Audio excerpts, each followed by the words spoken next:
Assalomu alaykum. Xabar 24 kanali o'z ishini boshladi. Bugun dasturimizda G'arbning Rossiyani bo'lib tashlash rejalari qog'ozda yozilgan. Putin. Farg'onada 14 yoshli qiz o'zini ko'p qavatli uyning tomidan tashlamoqchi bo'ldi. Askarlar qiymalagichga tashlanmoqda. Ularni qaytaring. Rossiyalik ayollar Putinga murojaat qildi. Migratsiya agentligi Rossiyada ishlayotgan o'zbekistonliklarni ogohlikka chaqirdi. Yevropa katta falokat yoqasida. Sankt-Peterburgdagi migrantlar o'rtasida mushtlashuv sodir bo'ldi. Amerika razvedkachisi yaqin oylarda Ukrainada o'q-dorilar tugaydi. Endi esa shu va boshqa xabarlar tafsiloti bilan batafsil Xabar 24 kanalda kuzatib borishingiz mumkin. Avtomobilda simsiz zaryadlovchi ushlagich. Infraqizil sensorga ega bu telefonni bir qo'lda olib qo'yish uchun oson ushlagich. Telefonni olish uchun qo'lingizni uzatsangiz avtomatik ochiladi. Qo'yish uchun yaqinlashtirsangiz avtomatik mahkamlanadi. Sizning ehtiyojlaringizga qarab 360 gradusga buriladi. Silikon yostiq dizayni telefoningizni tushib ketishdan juda yaxshi himoya qiladi. Simsiz zaryadlanuvchi barcha telefonlarni qo'llab-quvvatlaydi. O'zbekiston bo'ylab yetkazib berish bepul. Sankt-Peterburgdagi migrantlar o'rtasida mushtlashuv sodir bo'ldi. Rossiyaning Sankt-Peterburg shahridagi Ligovskiy prospektida 10 ga yaqin migrantlar mushtlashuvni uyushtirdi. Voqea joyidan 78 Telegram kanali xabar berdi. Qayd etilishicha, voqea 11-mart kuni tunda bo'lib o'tgan. Kadrlarda bir kishi ikkinchisini qorga yotqizib, urganini ko'rish mumkin. Keyin yana bir necha kishi janjal ishtirokchilari oldiga yugurib kelib, yerda yotgan erkakni tepgan. Ularning orasida ayol kishi ham bor. To'qnashuv qurbonlari haqida ma'lumot yo'q. Huquq tartibot idoralaridan ham voqea yuzasidan rasmiy izoh berilmagan. Shuningdek, migrantlarni aynan qaysi davlat fuqarosi ekani ma'lum emas. G'arbning Rossiyani bo'lib tashlash rejalari qog'ozda yozilgan. Putin.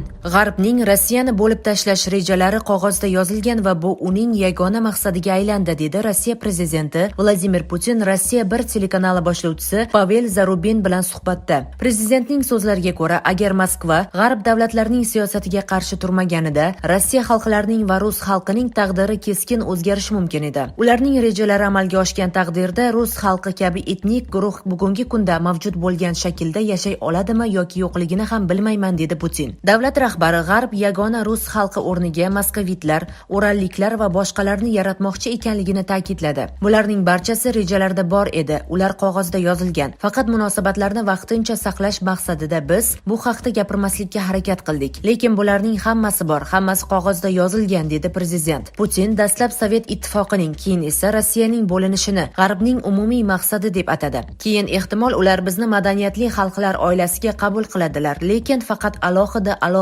har bir qismni alohida, dedi Putin. Davlat rahbari tushuntirganidek, G'arb Rossiyani har xil subyektlarga bo'lib, ularni o'z nazorati ostiga qo'ymoqchi. Rossiya prezidenti aytishiga ko'ra, G'arb davlatlari SSSR parchalanganidan so'ng dunyoni o'zlarining istaklariga mos ravishda o'zgartirishga urinib kelishdi va bu xavfli vaziyatni keltirib chiqargan. Shundan so'ng Rossiya ularga javob qaytarishga majbur bo'ldi.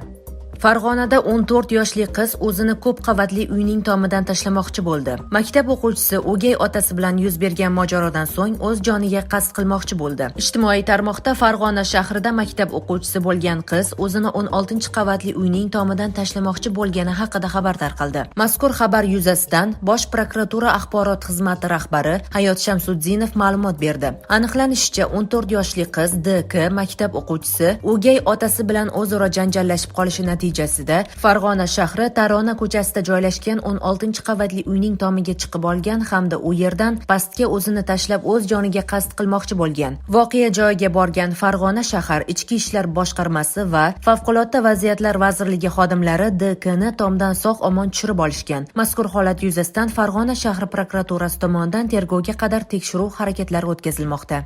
Askarlar qiymalagichga tashlanmoqda. Ularni qaytaring. Rossiyalik ayollar Putinga murojaat qildi. Moskva viloyatidan safarbar etilganlarning yaqinlari Rossiya prezidenti Vladimir Putin va mudofaa vaziri Sergey Shoyguga video murojaat yozib, unda o'g'illari va erlarini hujum bo'linmalaridan qaytarishni so'rashdi. Ayollarning so'zlariga ko'ra, ularning qarindoshlari 2022-yil sentyabr oyida safarbar qilingan. Keyingi 3 oyda ular maxsus o'quv bo'linmalarida o'qitilgan. Dekabr oyining oxirida harbiy xizmatchilar jangovar zonaga jo'natilgan. Frontga yangi qo'shilgan askarlar endi hujumchi piyoda ekanliklari og'zaki e'lon qilingan. Shundan so'ng ular front chizig'iga o'tkazilgan. Bizning safarbar qilingan askarlarni qiymalagichga tashlashmoqda. 5 kishi yaxshi qurollangan yuzlab dushmanga qarshi jang qilmoqda, deydi harbiy xizmatchilarning yaqinlari. Shuningdek, ular askarlarni front chizig'idan olib chiqib ketishni, ularni qurol va o'q-dorilar bilan ta'minlashni so'rashgan. Amerika razvedkachisi: yaqin oylarda Ukrainada o'q-dorilar tugaydi. Yaqin oylarda Ukrainada o'q-dorilar tugaydi. Bu esa uning yakuniy mag'lubiyatiga olib keladi. Bu haqda AQSh dengiz piyodalari korpusining iste'fodagi razvedkachisi Scott Ritter ma'lum qildi, deya xabar berdi RIA Novosti. G'arb qancha urinmasin, o'q-dorilar yetishmasligi uchun hech narsa qila olmaydi. Ukrainada bu yozda o'q-dorilar tugaydi va bu sodir bo'lganda hammasi tugaydi, dedi u. Fevral oyida Ritter shu yilning oktyabriga qadar Ukraina qurolli kuchlari taslim bo'lishini bashorat qilgan edi. Uning fikricha, Kiyev rejimi yoz o'rtalariga qadar g'arb texnikasini olishni to'xtatadi va kuzda mag'lub bo'ladi. Pentagon rahbarining sobiq maslahatchisi polkovnik Douglas Makgregor fikricha, AQSh prezidenti Jo Bayden Ukrainada yo'l qo'ygan xatosini tan olishi va Moskva bilan tinchlik kelishuviga rozi bo'lishi kerak. Aks holda Rossiya armiyasi Dneprdan o'tib Kiyevni egallab oladi.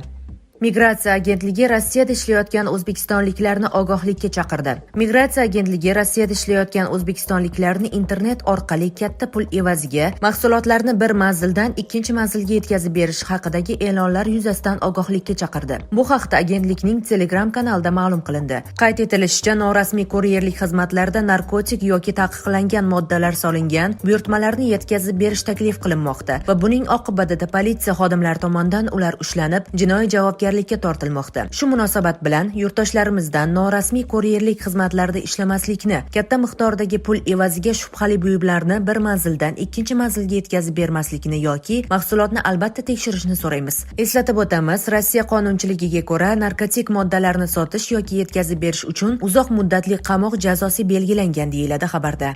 Yevropa katta falokat yoqasida. Kolumnist Steven Bryanning aytishicha, Kiyev hukumati Qrimga faqat AQSh ko'magida hujum uyushtirishga harakat qilishi mumkin. Bu esa Yevropa uchun falokatga aylanadi. Bu haqda Asian Times xabar bermoqda. Ukraina jiddiy tayyorgarlik ko'rayotgan bahorgi hujum Kiyevda emas, balki Pentagonda rejalashtirilgan bo'lishi mumkin, deyiladi xabarda. Bryan shuningdek Washington Qrimdagi operatsiya uchun Ukrainaga aviatsiya berishi mumkinligini ham inkor etmadi. Yevropa katta falokat yoqasida, deya qo'shimcha qildi kuzatuvchi. AQShda o'zbekistonlik erkak $500,000 qarzi sabab o'ldirib ketildimi?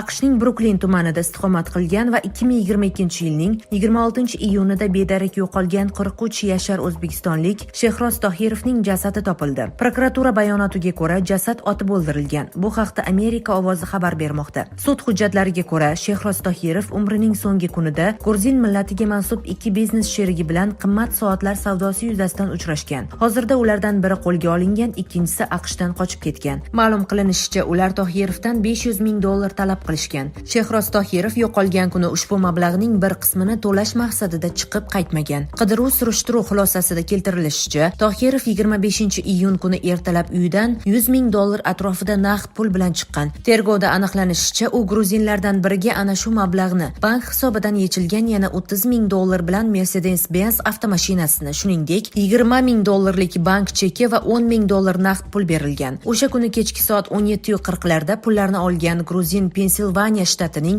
Huntington shahriga borib $2,500 Malibu avtomashina va ikkita katta sumka sotib olayotgani kuzatuv video kameralariga tushgan. Tergovchilar ushbu Malibudan topilgan qon izlari Tohirovnikiga mos ekanini aniqlagan. 21-fevral kuni federal agentlar Bruklindan qariyb 200 kilometr olisdagi Ilinville shahrida joylashgan uyning orqa hovlisida ikkita katta sumkaga joylab ko'milgan jasadni topishgan. Bu sumkalar Gruziyaga uchib ketgan gumonlanuvchining o'tgan yili 25-iyun kuni Bruklindan sotib olgan sumkalari bilan bir xil. U yerdan shuningdek Tohirov yo'qolgan kuni ignida bo'lganga o'xshash kiyim-kechaklar ham chiqqan. Hozirda sud dalillar yetarli emas deb topib, gumondor gruzinni garov evaziga qo'yib yuborgan.